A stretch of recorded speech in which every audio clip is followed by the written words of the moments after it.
शशांक शेखर झा वकील हैं आप पेशे से। अभी अकील खान जी पूरा वक्फ एक्ट समझा रहे थे कि वक्फ की प्रॉपर्टी जो है उससे जो पैसा आता है वही दिया जाता है मस्जिदों में, वही दिया जाता है मौलानाओं में। इसमें आपत्ति नहीं होनी चाहिए क्योंकि उन्हीं का पैसा उन्हीं को दिया जा रहा है जो ऐसे लोग हैं जो बहुत गुर्बत में जीते हैं, जिनकी कंडीशंस बहुत खराब है। इसमें आपत्ति क्यों?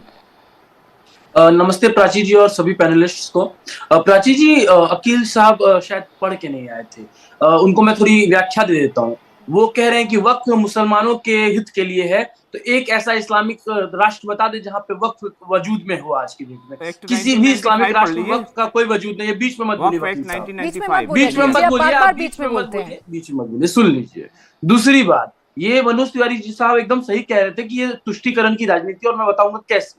वक्फ एक्ट आया था 1955 के आसपास में। उसके बाद कांग्रेस की पुरानी सरकारों ने, चाहे वो 1985 के समय में हो, चाहे वो 1992 के समय में हो, चाहे वो 2013 के समय में हो, उन्होंने अमेंडमेंट ला के उसको इतना स्ट्रॉन्ग कर दिया कि आज के डेट में भारत में हिंदू समाज तो छोड़ दीजिए जो कि 80% पे है, ऐसा समाज मुस्लिम समाज जो 14% पे है, उसके पास इतनी प्रॉपर्टीज है कि वो भारत के रेलवे और भारत की आर्मी का तीसरा सबसे ज्यादा धनी संस्थान है। भारत जैसे सेक्युलर कंट्री में, जिसके प्रियम्बल में सेक्युलरिज्म लिखा हुआ है, वहां पे वक्फ के पास इतनी प्रॉपर्टी रहने की क्या आवश्यकता है? तीसरा सवाल, अगर इतनी प्रॉपर्टी वक्फ के पास है तो ऐसे समय में सरकार को क्या जरूरत पड़ गई कि वो वक्फ को और पैसा दे अलग से? ये बार बार मंदिरों से कंपेयर कर रहे थे। इतना बेतुका एग्जाम्पल मैंने आज तक नहीं देखा, और मैं बताऊंगा कैसे। आप दिल्ली के कालका जी मंदिर चले जाइए, आप दिल्ली के कालका जी मंदिर चले जाइए और दिल्ली के ही जामा मस्जिद चले जाइए। जामा मस्जिद वक्त के अंदर आता है, कालका जी भारत सरकार दिल्ली सरकार के अंदर में आता है।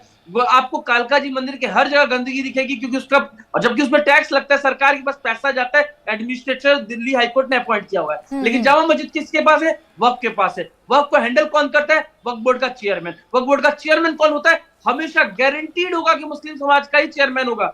जबकि आपको मैं एग्जांपल देने के साथ कहता हूं, समाजवादी पार्टी जब उत्तर प्रदेश में थी, एक थोड़ा सा भटक के है, कुंभ मेला जो हिंदू समाज का सबसे बड़ा मेला होता है, उसका चेयरमैन उन्होंने उनको बनाया था, आजम खान को बनाया था, जो मुस्लिम समुदाय से आते हैं। और तीसरी बात प्राची जी, मैं क्यों इतना घुमा रहा हूं, मैं आपको क्लियर करता हूं। देखिए, हमेशा ये प्रॉब्लम होगी अगर किसी एक समाज का ठेका कोई एक ऑर्गेनाइजेशन लेगा तो प्रॉब्लम होगी। मुझे लगता है मुस्लिम समाज का ठेका, जैसे हिंदू समाज ने अपना ठेका भारत सरकार को, राज्य सरकारों को दिया हुआ है, वैसे ही मुस्लिम समाज का भी ठेका भारत सरकार और राज्य सरकार ले। अगर बोर्ड होगा तो बोर्ड के अध्यक्ष उनके अपने दोहरी नीति नहीं होनी चाहिए। आप शशांक शेखर जी कह रहे हैं दोहरी नीति नहीं होनी चाहिए। सरकार से एक सेकंड रुक जाइए, अखिल जी एक सेकंड रुक जाइए। अरे दीजिएगा जवाब, एक सेकंड रुकिए सर, एक सेकंड। बहुत आराम से डिबेट चल रही है, एक एक करके सबका नंबर आ रहा है, बाद में काउंटर करिएगा। मैं आपको डिस्कस कर सकता हूं। बाकी मेहमान भी हैं, पहले उनको मैं चर्चा में ले आती हूँ। हमारे साथ मुफ्ती वजाहत कासमी साहब भी हैं।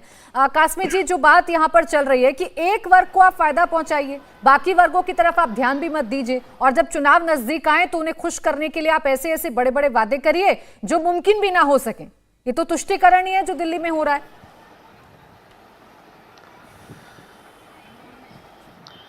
देखिए प्राची, समझने की बात यह है कि वक्फ बोर्ड एक सरकारी इदारा है और वक्फ के 187 यानी तकरीबन 200 के आसपास इमाम हैं, फिर उनके सहायक यानी मुअज्जिन हैं। ना भारतीय जनता पार्टी और ना कांग्रेस किसी भी पॉलिटिकल पार्टी को, ये किसी मेरे जैसे आदमी को इस बात से कोई दिक्कत नहीं है कि वक्फ बोर्ड अपने लोगों पर खर्च करे। लेकिन मैंने अपनी लाइफ में किसी भी वक्फ बोर्ड को ये पहली बार करते हुए देखा है कि जो प्राइवेट इमाम हैं, जिनको कमेटियां तनख्वाह देती हैं, मोहल्ले के लोग तनख्वाह देते हैं, ये गरीबों का, यतीमों का, बेवाओं का, मिस्किनों का जो हक है वक्फ बोर्ड का, ये इन्होंने अपने तुष्टीकरण के चक्कर में उन इमामों को और उनके सहायक मुअज्जिनों को देना शुरू कर दिया। और अभी जो आंकड़ा अभी आया था वो रकम 30 करोड़ से भी कहीं ज़्यादा की है। और मैं आपको एक चीज़ बड़ी अजीब व गरीब ये बताऊँगा कि वो सारे लेने वाले मौलाना हैं, आलिम हैं, मुफ्ती हैं, उनको ये अंदाज़ा नहीं वक्फ का मकसद क्या है।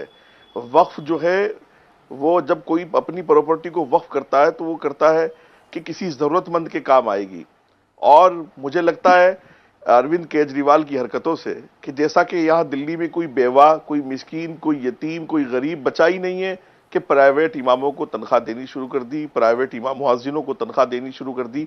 और अभी की मैं बता रहा हूँ आप 2022 की, कि इनके पास बजट नहीं रहा फिर और जो वक्फ बोर्ड के निजी इमाम थे वो तकरीबन 250-300 के आसपास लोग होते हैं, इमाम और मुअज्जिन दोनों मिला करके। अकील जी, आप उनकी बार-बार 3-4 डिस्टर्ब करते हैं महीने जब तक कोई तनख्वाह मेहमान नहीं बोलता है। दी, थोड़ा सा उनके सब्र चूल्हे नहीं करिए जले, ना, वो उनको सब अपनी बात परेशान रखने थे। का हक है, वो सब उनको मैंने परेशान बुलाया है, थे। तो जैसे आप अपनी बात रखते हैं ऐसे उनको अपनी बात रखने दीजिए, फिर मैं आऊंगी आपके पास। अरे तो दूंगी ना, एक एक करके, पहले सब मेहमानों से तो जवाब ले लूं। ये तो बेगानी शादी में पर्सनल, बेगानी शादी में अब्दुल्ला दीवाना, अकील भाई तुम सबके बीच में बोलना चाहोगे, मनोज भाई बोल रहे हैं तो आप बोल रहे हैं, मैं बोल रहा हूँ तो आप बोल रहे हैं। अरे बेगानी शादी में अब्दुल्ला दीवाना तुम 3 राज्यसभा से एक राज्यसभा से केजरीवाल से ले नहीं सके। इसके बाद जवाब नहीं होता ना, वो बस यही करता है। अरे भाई एक मिनट, पराची इनको ले आइए, इनको डिबेट में ले आइए और मुझे बताएं कि ये शरीय एतबार से क्या दुरुस्त है। 3 होते हैं सर, वक्फ 3 तरह की होते हैं वक्फ, आपको पता होना चाहिए। आप इनको डिबेट में, आपको पता नहीं है 3 तरह का वक्फ होता है, प्राइवेट में वक्फ होता है, मुझे बाद में उसका अलग रूल है। करवाना पड़ जाएगा। अकील जी, मैं बार बार आपसे कह रही हूँ कि दूसरे मेहमान के बीच में मत बोलिए, तरीका होता है। जो है पर्सनल क्यों हुए, क्योंकि आप बार-बार बीच में कूद रहे हैं। का मिस्किनों का हक है, आप प्राइवेट कासमी जी जल्दी से बात कंप्लीट करिए आप। अकील जी प्लीज, आप किसी के बीच में नहीं बोलेंगे, वरना मैं समझ लूंगी कि आप आए हैं मुद्दे को भटकाने के लिए। मेरा सवाल देखिए, मैं कासमी जी हाँ, मैं आपको प्राची एक बात और बता दूं, यहाँ के इमामों मौलानाओं को भी ये बात समझनी चाहिए कि वो केजरीवाल को अपने मुंह से बना करें कि ये बेवाओं का, यतीमों का, मिस्किनों का हक है, गरीब लोगों का हक है। और हमें मोहल्ले, यार मुसलमान इतना कमजोर नहीं है मेरे भाई कि जो वो प्राइवेट इमामों को भी तनख्वाह, क्यों डूब मरे ना मुसलमान डूब के क्यों नहीं मर जाता अगर प्राइवेट मस्जिदों में भी वक्फ बोर्ड से तनख्वाह दिलवाएगा मुअज्जिनों को और इमामों को, तो कहां जाएंगे ये सरमायादार? क्यों मस्जिदें बना रहे हैं और क्यों इमाम रख रहे हैं जब इनके पास पैसे नहीं इमाम रखने के, मुअज्जिन रखने के? इनसे कहो डूब मरे जाकर के कहीं। वक्फ बोर्ड का इमाम और मुअज्जिन 4 महीने से तनख्वाह नहीं मिली है उनको, उनके चूल्हे बेकार हो गए सिर्फ ये तुष्टीकरण के चक्कर में और इस राजनीति के चक्कर में कि सारे मौलानाओं को अपनी तरफ कर ले।